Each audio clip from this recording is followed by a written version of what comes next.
Olá, queridos alunos, sejam bem-vindos aqui à aula de língua portuguesa e nós iremos iniciar com esta aula de leitura e compreensão textual. Como encontrar a estrutura de um texto. Nós iremos fazer estes vídeos de uma forma bastante breve, apenas para que você tenha aí um material para poder estudar, tá bom? Então vamos já passar aqui para o segundo slide. A estrutura de um parágrafo. Você sabe o que faz um parágrafo ser um parágrafo? Em que momento encerramos um parágrafo e começamos outro? Quantas vezes já ouvimos a pergunta: professor, 5 linhas está bom para o meu parágrafo? Ou seja, esta é uma pergunta muito importante. Você sabe, você que está assistindo agora este vídeo, você sabe quando nós iniciamos um parágrafo, encerramos e iniciamos outro parágrafo? Então, essa é uma dúvida que muita gente tem. O que faz um parágrafo ser um parágrafo? O que significa esta palavra, inclusive? Muita gente fala de parágrafo, mas não sabe o que significa. Então, por quê? Quantas linhas nós devemos colocar num parágrafo? 5, 6, 7? Bom, quando o aluno me pergunta isso, logo eu digo para ele, olha, depende muito. E depende do quê? E é disso que nós vamos falar. Veja só. A verdade é que o que faz um parágrafo ser um parágrafo é a sua unidade temática, isto é, todo parágrafo tem um único assunto em torno do qual todas as frases se atrelam. Bom, então como você pode ver aqui na definição, o que faz um parágrafo ser um parágrafo é a sua unidade temática, isto é, cada parágrafo ele tem apenas um assunto. Todas as frases que estão naquele parágrafo estão explicando e falando a respeito daquele único assunto. Você não pode misturar dois assuntos no mesmo parágrafo, porque senão você está cometendo um erro de escrita mesmo, de redação. Então, cada parágrafo ele representa um único assunto, aquilo que nós chamamos de unidade temática, tá bom? Por exemplo, se você está escrevendo um texto falando a respeito do futebol, o assunto geral do seu texto é o futebol. E digamos que no primeiro parágrafo você queira falar a respeito da torcida. E você também quer falar a respeito do juiz. Veja, são assuntos diferentes. Então você tem que usar um parágrafo para falar da torcida e outro parágrafo para falar do juiz. E não se pode falar dos dois no mesmo parágrafo, porque aí a gente está cometendo um erro misturando assuntos diferentes no mesmo parágrafo, certo? Vou dar um exemplo, olha só. A cidade de Taboão da Serra é a mais querida do Brasil. As pessoas são muito agradáveis e acolhedoras. Além disso, suas ruas são arborizadas e muito limpas. Afinal, quem não gostaria de morar em lugar tão incrível? Então a pergunta é: qual é a ideia principal deste parágrafo? Resposta: a cidade de Taboão é a mais querida do Brasil. Veja que a ideia central já está contida na primeira frase do texto. Todas as outras frases apenas completam essa ideia. Então, quais são as outras frases? Pessoas agradáveis e acolhedoras, ruas arborizadas e muito limpas. Então, como você pode perceber, nós temos uma ideia central no parágrafo, que é a cidade de Taboão da Serra ser uma cidade muito boa para se morar. E aí nós temos as outras frases que estão completando esta ideia central. Ou seja, tudo que tem na frase gira em torno deste único assunto, deste único tópico. Então você pode criar um esquema prático para você resumir o parágrafo. Por exemplo, em vez de você escrever uma frase, que é possível também, como nós veremos, você pode simplesmente fazer um esquema. Olha aí na tela, Taboão, e aí você faz uma flechinha e coloca pessoas agradáveis e acolhedoras, e Taboão, uma outra flechinha, ruas arborizadas e limpas.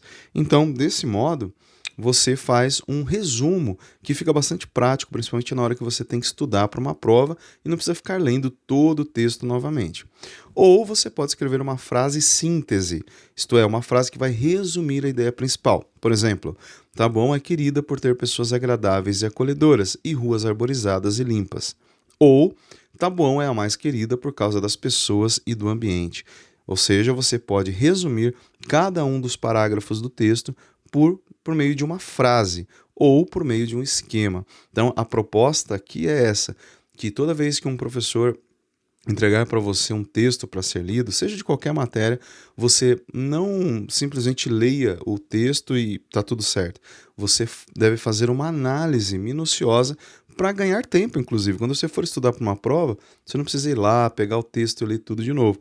Você pega o primeiro parágrafo, encontra a ideia central, escreve no papel uma frase e depois vai para o segundo parágrafo, faz a mesma coisa. No fim das contas, você vai ter lá, suponhamos um texto de 5 parágrafos, você vai ter 5 frases que basta você ler aquelas frases ou aquele esquema que você fez, já vai lembrar do texto todo. O que mais importa? O importante é você criar uma frase ou um esquema que resuma o principal do parágrafo. O ideal é resumir ao máximo. Assim, um texto é composto por diversos parágrafos interligados por um tema central. Então você tem, o que é um texto, né? São vários parágrafos que estão conectados e sempre cada um desses parágrafos conectados por um tema principal.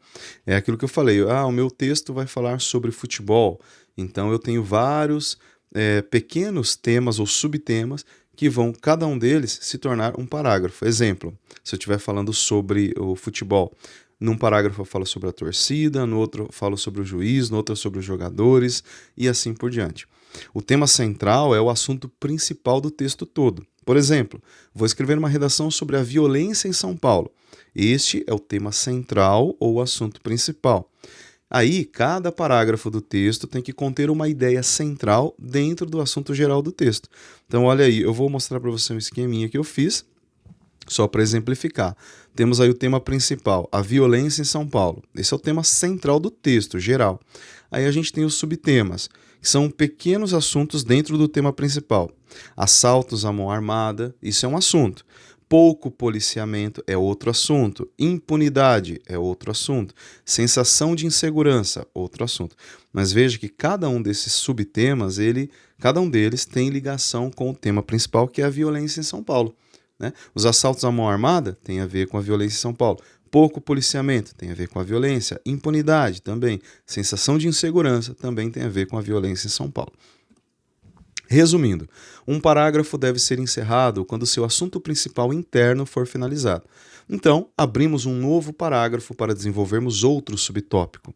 Para ler e compreender um texto a fundo, é preciso anotar cada ideia principal de cada parágrafo, que foi o que eu acabei de falar para você.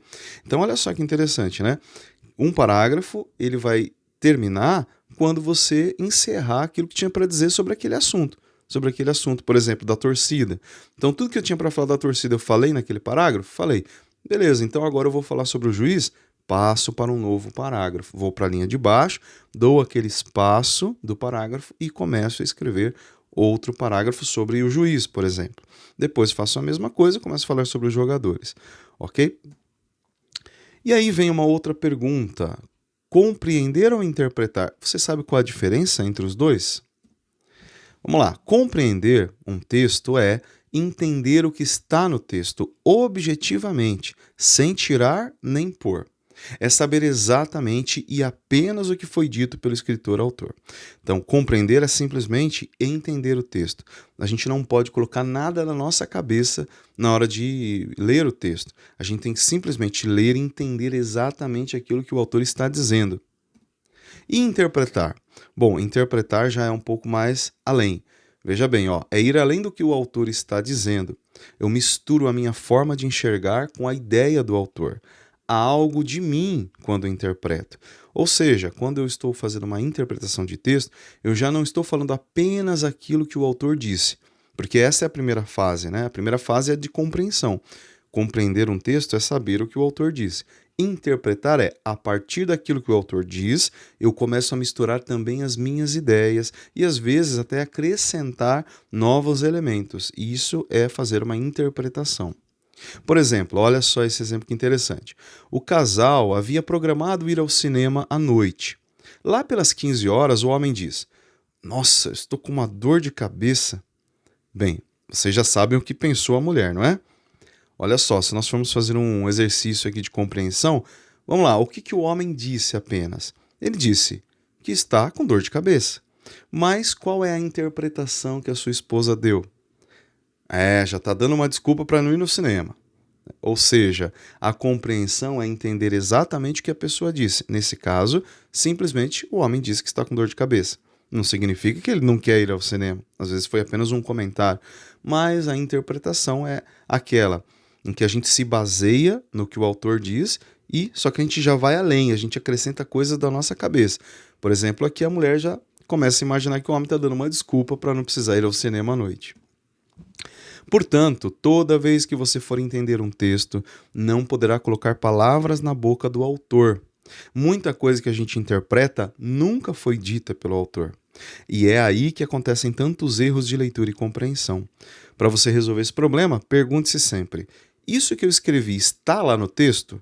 Ou estou colocando coisas da minha cabeça? Certo? Então, essa é a grande diferença entre compreender e interpretar. Compreender é entender o que o autor está dizendo, e nada mais do que isso. Interpretar é ir além. A partir do que o autor diz, eu começo a misturar também a minha forma de enxergar e adicionando novos elementos. Ok? Então é isso, gente. Essa foi a nossa aula de leitura, compreensão, essa aula introdutória que você possa estudar. Se você não entendeu alguma parte, volte o vídeo para que você compreenda ainda mais. Tá bom? Um grande abraço, até a nossa próxima aula.